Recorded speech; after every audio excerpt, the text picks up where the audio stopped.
اعوذ باللہ من الشیطان الرجیم بسم اللہ الرحمن الرحیم۔ اذان یہ ہمارے مذہب کا ایک بہت ہی خاص رکن ہے۔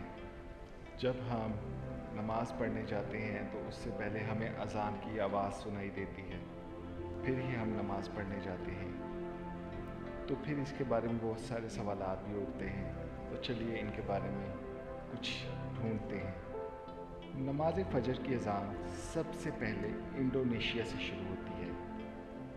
اس کے بعد Sumatra, Malaysia, Dhaka, Sri Lanka, India, Pakistan, Afghanistan, Muscat, سعودی عرب، کویت، دبئی، یمن، عراق، ایران، استنبول، طرابلس، لیبیا، امریکہ تک مسلسل ہر گھنٹے فجر کی اذان ہوتی ہوئی واپس انڈونیشیا میں پہنچ جاتی ہے، جہاں نماز ظہر کی اذان کا وقت ہو جاتا ہے۔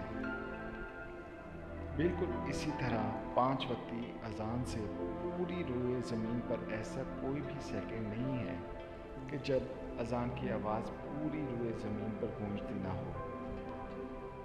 سبحان اللہ، ماشاء اللہ، اس انفارمیشن کو آگے پھیلائیں تاکہ سب کو اذان کی فضیلت اور مرتبے کا اندازہ ہو، اور آپ اس بات کو بھی سمجھیے کہ اللہ تعالیٰ نے کیسے زمین کو گول بنایا ہے کہ آپ اس کے تو اور بھی بے شمار وجوہات ہو سکتی ہیں، لیکن اگر ہم سوچیں تو ان میں سے شاید ایک اذان بھی وجہ ہو سکتی ہے کہ ہر لمحے ہر پل اللہ تعالیٰ کی اذان ہر کونے میں زمین کے بلند ہوتی رہے، اور انسان مسلمان اللہ تعالیٰ کی وحدانیت اور اس کی نماز پڑھنے کے لیے مسجد میں جاتے رہیں، تو اللہ تعالیٰ کی بے شمار نعمتیں ہیں ہم پر، یہ بھی انہی میں سے ایک ہے۔